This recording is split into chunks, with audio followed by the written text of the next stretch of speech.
town in 1806, an orphan boy was born, who'd pick the pockets on the street from early dawn to morn. They caught him for a felony and sealed his bitter fate. On Anne and Amelia's deck with convicts he'd await. I'll fight but not surrender till I die, cried bold Jack Donahue, the wild colonial boy beneath the southern sky, who made the redcoats rule. They hanged his mates at Sydney Gules. They hanged his mates at Sydney Gules, but Jack slipped through their hands and terrorized the colony across Van Diemen's Land. 4 months upon the ocean, 200 souls in chains, till Sydney Cove in 25 brought end to all their pains. They showed him to his prison cell at Carter's barracks cold. He looked around and softly said, "A home for life, I'm told." From Quaker's Hill he made his break with Kilroy and with Smith.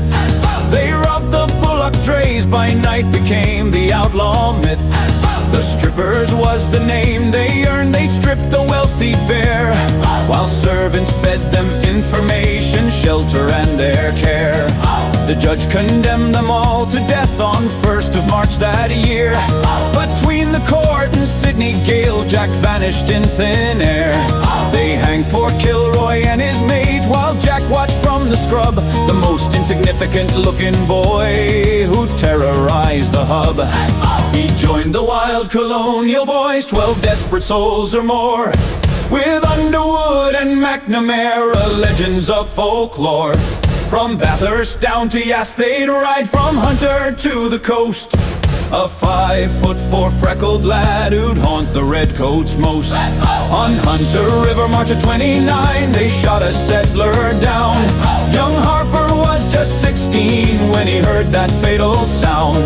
He'd write a play years later on the Bushranger's dark fate. The tragedy of Donahue performed in 28. 20 pounds they offered first, then raised it 10 times more. 200 pounds of golden coin to settle up the score. But common folk would hide him still beneath their beds at night, and give the traps false information, helping Jack take flight. Underwood kept a diary of their exploits and their crimes, so Jack shot down his partner and streamlined leadership of times. McNamara fell to bullets, Dalton swung upon the rope. The wild colonial boy rode on with Weber without hope. September 1st at Bringelly, the final chase was run. John Muckleston took careful aim and fired his lawman's gun. The bullet struck the temple and another through the neck. Bold Donahue fell instantly upon the bushland's deck. They made tobacco pipes in Sydney shaped just like his head, with bullet holes for smoking through, mocked the outlaw dead. But common folks sang ballads that the government would ban. The wild colonial boy became the anthem of the land. They changed his name to Doolin, Dowling, Dugan through the years, but still that Irish rebel's cry rings loud in freedom's ears. Though authorities forbade the song, it echoed just the same. Bold Jack Donahue, the wild one, immortal in his fame.